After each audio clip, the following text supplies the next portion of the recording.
Muito bom dia, meus irmãos, minhas irmãs, que a graça e a paz do Senhor Jesus esteja sobre a sua vida e da sua família. Eu louvo a Deus porque você deixou os seus afazeres para estar conosco aqui nesta manhã, nessa bela manhã de outono, em que nos reunimos para cultuar o nosso Deus. Eu louvo a Deus porque Ele, como nós já oramos aqui, nos deu saúde e nos deu oportunidade de estarmos bem para estarmos aqui. Então, quando o pastor me ligou, já tinha me preparado para pregar no culto da noite, como é nosso costume. Aí ele pediu que eu viesse de manhã. E é um prazer porque nem todo mundo que vem de manhã vem à noite. Então revejo algumas pessoas conhecidas aqui que não nos víamos há algum tempo. Então, obrigado por essa oportunidade. Chego a este púlpito com temor e tremor para abrir a Bíblia e abrir a boca.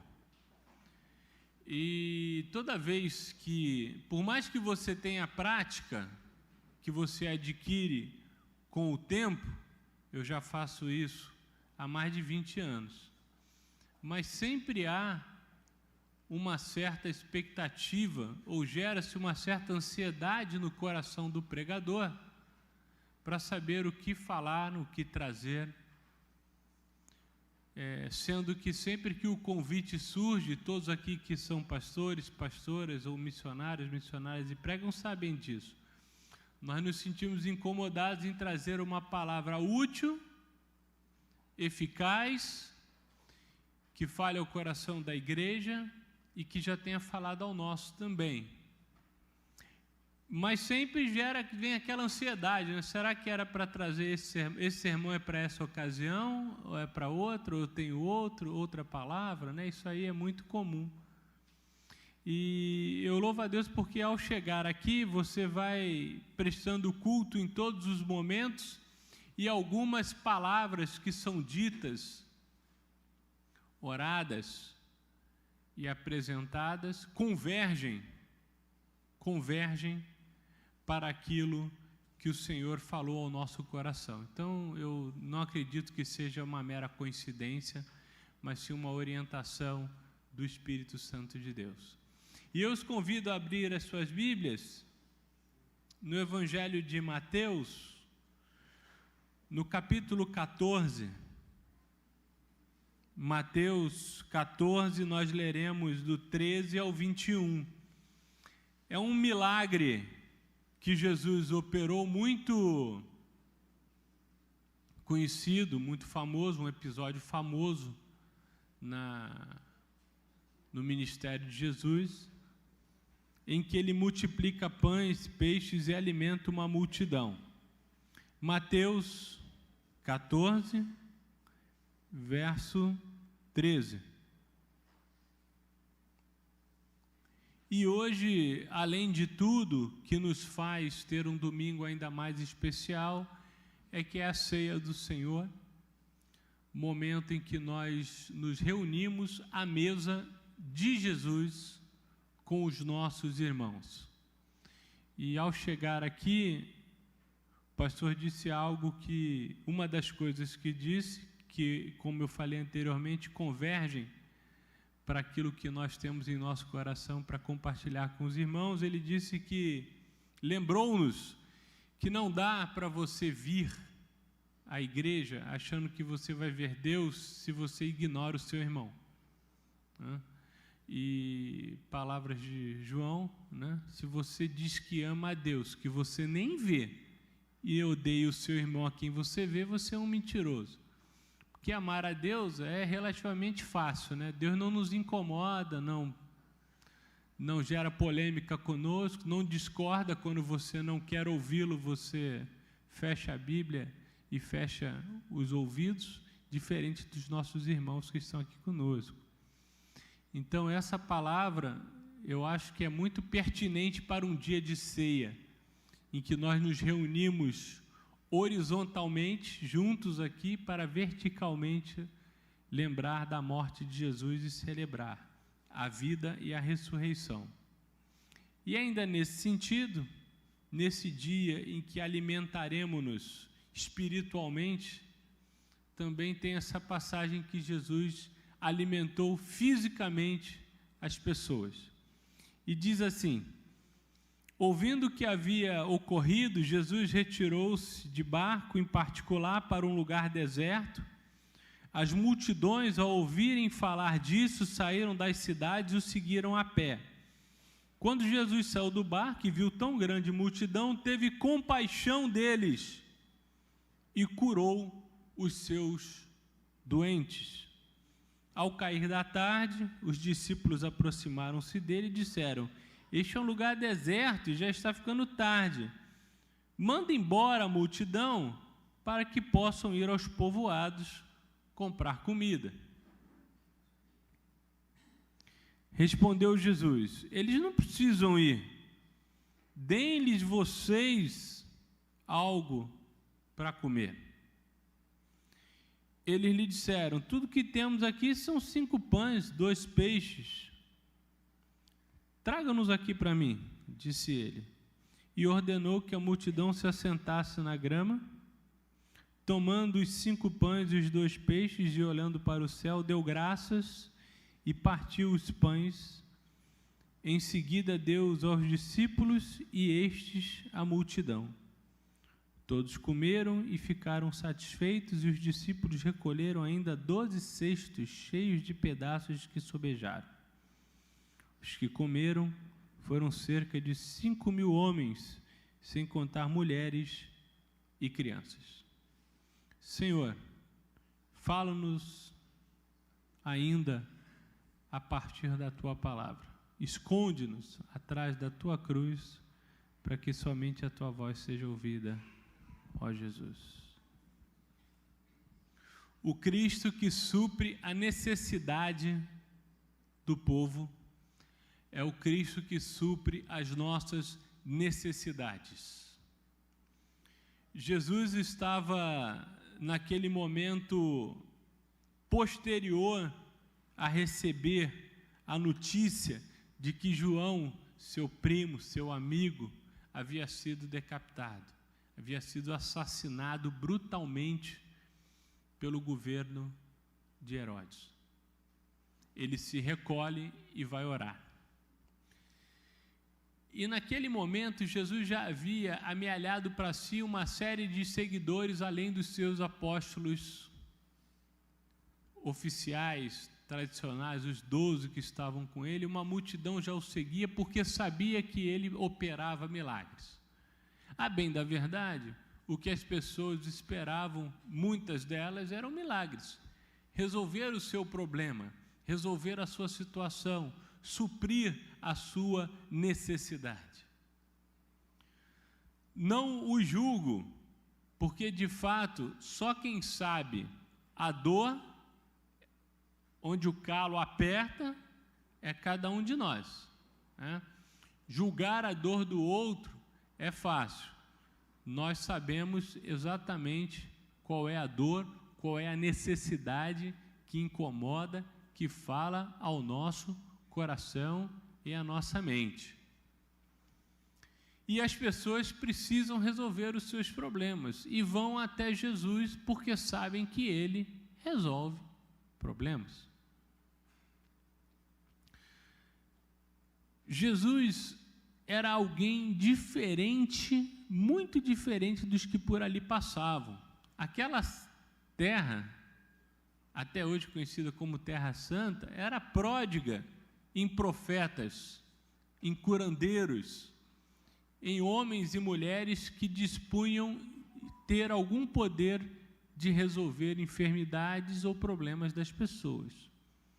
Jesus poderia passar como mais um deles, mas diz que ao fim do Sermão do Monte, as pessoas diziam: esse é diferente. Ele fala com autoridade. Ele fala diferente dos religiosos que nós conhecemos. A palavra, a mensagem desse homem é diferente, porque ele fala com autoridade, como alguém que definitivamente sabe do que está falando. Jesus então subjuga a religião e se coloca acima da religiosidade para sanar as necessidades do povo. E o que o povo precisa? Pelo menos 3 coisas eu gostaria de chamar a atenção nesse texto. Diz que quando Jesus viu aquela multidão, teve compaixão deles e curou os seus doentes. Jesus teve compaixão. Não é a primeira nem a última vez que esse termo vai surgir no Evangelho. Jesus era alguém que tinha compaixão pelo povo. A palavra compaixão significa com e paixão. Paixão não é estar apaixonado, amar. Paixão aqui é sofrimento. Por que na sexta-feira anterior à Páscoa chamamos sexta-feira da paixão? É a sexta-feira do sofrimento de Jesus, em que Jesus sofreu ao morrer na cruz. Então essa palavra mais antigamente significava, e significa ainda hoje, sofrimento. Depois, posteriormente, modernamente, usamos a palavra paixão para dizer que estamos apaixonados por alguém, que tem até uma raiz, porque quando você está apaixonado por alguém, você sofre por alguém, né?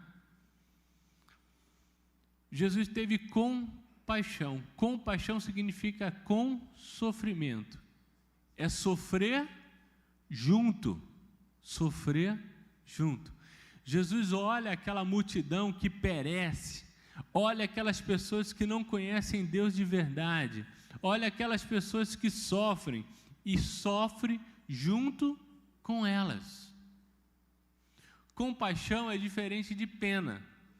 Pena nós temos e a pena gera, no máximo gera remorso. Sabe, quando a gente passa na rua, vê assim, tem uma situação muito difícil no nosso bairro, são os mendigos, né? Os moradores de rua. No nosso bairro aqui está, depois da pandemia, piorou sobremaneira. É um problema grave e difícil, eu confesso que é muito difícil, né? Se você passa e for dar esmola para todos os que estão ali, não tem condição. Você vai escolher para quem você vai dar? Também é difícil. Fora os malandros, entre aspas, né? A gente sabe que tem os aproveitadores, né?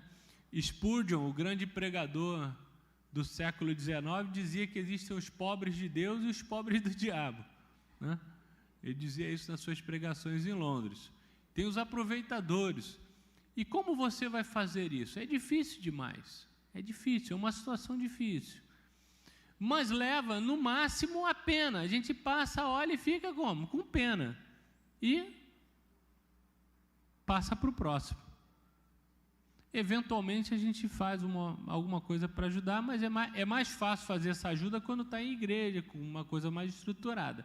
Sozinho é difícil. Às vezes você até ajuda, está vendo ali alguma sinceridade na pessoa e ajuda, enfim. Fato é que quando vemos um mendigo, sentimos pena e às vezes remorso de não ter ajudado e passamos assim, poxa, podia ter ajudado, eu tinha, mas não, às vezes você não quis abrir a carteira na rua, enfim. Pena leva a remorso. Compaixão leva a atitude. Jesus teve compaixão e curou os seus doentes. Ou seja, Jesus tem atitude a partir da compaixão. Ele nos convoca a ter atitude a partir do momento que sofremos com alguém que sofre. Família Couto perdeu o seu ente querido numa situação difícil e trágica. Depois eu vi os vídeos, 2 videozinhos curtos, de um pequeno culto sendo feito ali com o irmão Jonatas, pastor Eliezer, na casa daqueles irmãos ali. O que vai resolver? Nada, resolve nada. Ele faleceu de forma trágica, de forma que impactou a família, resolve nada, mas o que resolve? é a compaixão, é estar lá para sofrer junto, é tomar atitude, é ir lá, leva um violão, vamos cantar, vamos dizer que Jesus vivo está, vamos dizer que há esperança para essa família. É atitude, meus irmãos. Jesus foi até lá e começou a curar os seus doentes, é o que ele podia e devia fazer. Essa era a sua missão. Além do mais, o povo necessita de atendimento integral, por inteiro. Eles estavam lá, aquela multidão sedenta pelas palavras de Jesus, em que, quando vai escurecendo, os apóstolos, aqueles discípulos mais chegados, dizem: Jesus, beleza, ótimo, todo mundo aqui está cheio da barriga espiritual, agora manda eles embora, que já está tarde já, né? Está escurecendo, aí cada um vai comprar a sua comida. Eles se resolvem, amanhã eles voltam. É tipo, a gente vem aqui, fez o culto, encerrou o culto, né? Pastor, encerrou o culto. Pessoal, um abraço, domingo que vem a gente volta, e você passa a semana aí resolvendo a sua vida, e a gente volta. Por que a gente faz isso? Porque temos uma tendência individualista. Nós estamos num momento em que o mundo está todo interconectado. O TikTok, o Instagram, o Facebook, o X, enfim, todas as redes nos conectam. Você consegue encontrar colegas de infância que você nunca mais teve contato. Estamos ultra conectados. Sabemos hoje aqui nesse momento o que acontece no Oriente Médio, na Índia ou em Nova York. E esse mundo conectado nos fez solitários. Há uma crise de solidão. Vivemos em condomínios gigantes em que não conhecemos o vizinho do lado. Não é verdade? Muitas vezes não conhecemos o vizinho. Porque é uma epidemia de solidão, de solitários individualistas que somos. Do tipo, cada um resolve os seus problemas. Eu já tenho os meus. Aquela história, né? Carrega a tua cruz, que a minha é de isopor. Então, eu vou carregar a minha tranquilo, você carrega a sua. E os discípulos fazem isso e dizem assim: olha, Jesus, beleza, está todo mundo de barriga cheia espiritual, agora vamos resolver o problema dele. Jesus disse: não, esse não é o meu ministério. O meu ministério é por inteiro. Tem um hino do cantor, do Inário, do Irã Rolo Júnior, né, que diz: que estou fazendo se sou cristão? Se Cristo deu-me total perdão. Jesus veio não para dividir, o homem veio para salvar o homem todo sem dividir. Não só a alma do mal salvar, também o corpo ressuscitar. Jesus vem para salvar por isso. Não. Eles têm agora um problema, e quem vai resolver esse problema somos nós. E ele não diz: sou eu sozinho, né? Eu vou resolver. Não, nós vamos resolver. Dê-lhe voz de comer. Providencie o que eles precisam comer. Eu estou aqui para resolver o problema deles por inteiro, salvar e resgatar o homem por inteiro. E o pastor disse outra coisa também, das três que eu disse, que ele disse aqui que converge, é que esta igreja procura, e deve ser a missão de uma igreja não é escola para morrer. Sabe aquela coisa? Não, a gente está preparando você para depois da morte. Não pode ser só isso, meus irmãos. Não pode ser só isso. O Evangelho é o reino de Deus chegado agora. Jesus disse: é chegado o reino de Deus. O reino de Deus está próximo, mas próximo não é porque está perto de vir, é próximo porque está perto de mim, não é porque está perto de vir. O reino de Deus se estabelece a partir de hoje na sua vida e começa a transformar a sua vida a partir de hoje. Nós queremos muito, depois da morte, ir para o céu, viver com Jesus no gozo pleno, aleluia, mas hoje começa a se processar a mudança na sua vida. As bênçãos de Deus são para hoje, não são para depois da morte. E Jesus faz isso. E chama aqueles homens, e eles dizem assim: Jesus, tudo bem, a gente tem que resolver isso, mas olha o que a gente tem aqui. Tem 5 pães, 2 peixes. Eu fico pensando o que significa esses 5 pães e 2 peixes. Se eles eram 10, 12, esses são os 12, né, os mais próximos que estão com ele, é como dizer assim, Senhor, deixa eles resolver os problemas que o nosso já está resolvido.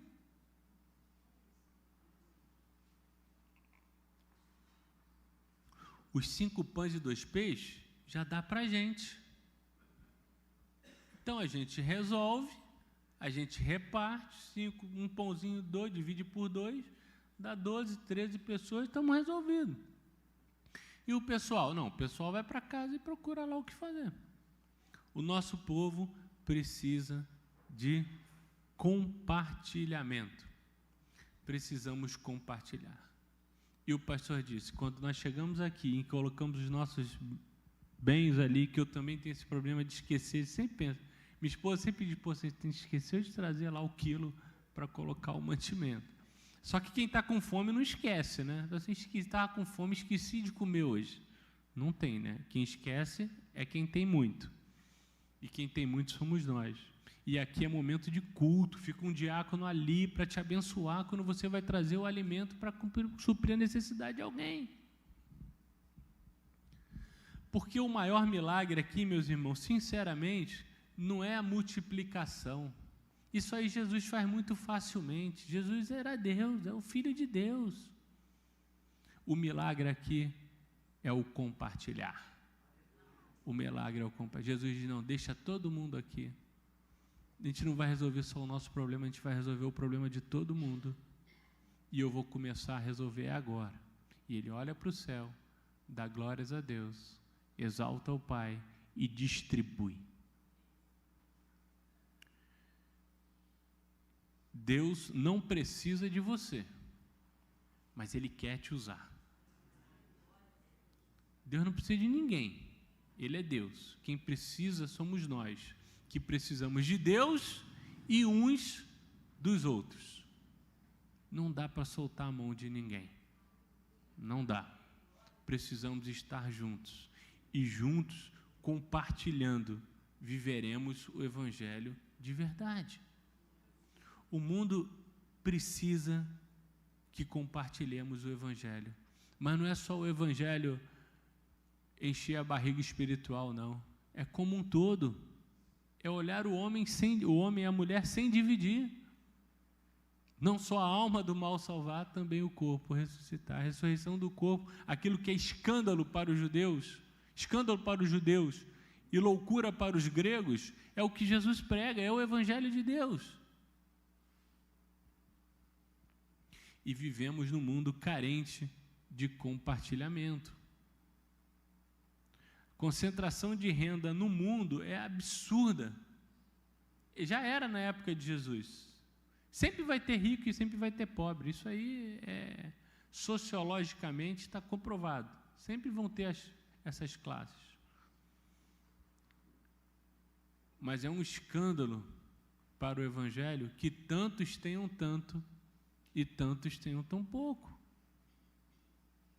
E nós somos parte do plano de Deus para salvar o mundo. Olha que coisa linda. A salvação do mundo passa por nós, não porque Deus precise de você, mas, mais uma vez, porque Ele quer te usar. Pastor, isso é uma missão muito grande. Mas se você quer participar da mesa de Jesus, você precisa estar em sintonia com esta missão. E você precisa compartilhar. A mesa de Jesus é uma mesa que inclui todos os que se achegam a Ele de forma sincera e o proclamam como seu Salvador. Mas não dá para chegar à mesa de Jesus sem compartilhar.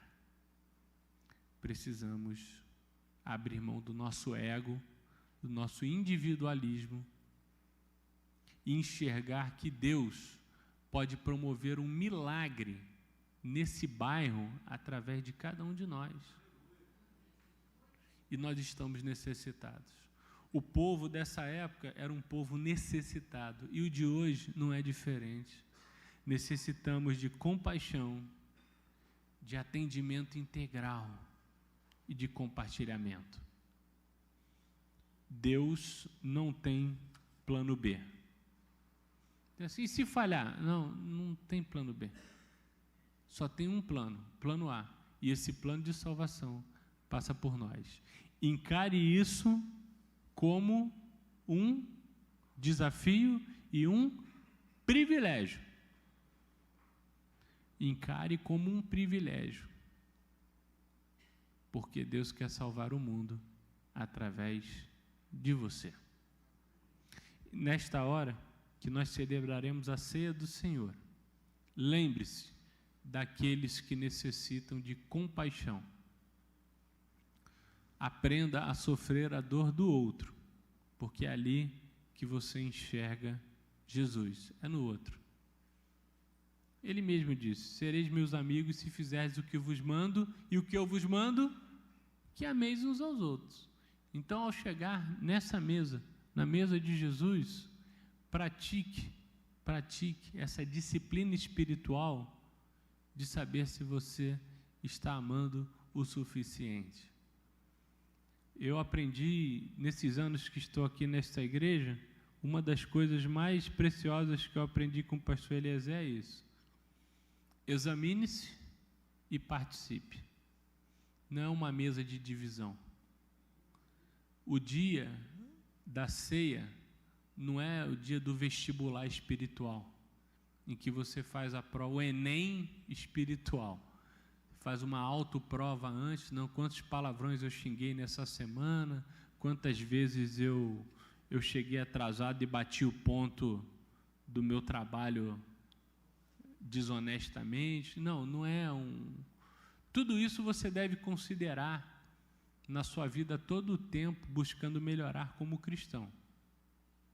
Mas não é um vestibular. É o momento de você se examinar e dizer que não está em condições e vai participar confiado na graça de Jesus. Porque se você for procurar, só vou participar quando eu estiver preparado. E se você se sente preparado, é porque não está, porque aí faltou humildade em você. Então nunca você vai participar, né? Eu vou participar quando estiver 100% pronto para participar. Se você acha que está 100% pronto, é porque não está. Então, nesta hora, lembre-se de ter compaixão, lembre-se de compartilhar. Nós vamos compartilhar do corpo e do sangue de Jesus, em memória dele, nesses símbolos que estaremos em nossas mãos agora. Então, nesta hora, venha à mesa, participe da ceia do Senhor. Seja abençoado por Ele, mas saiba da sua responsabilidade de abençoar outras pessoas quando você sair daqui. Amém? Amém.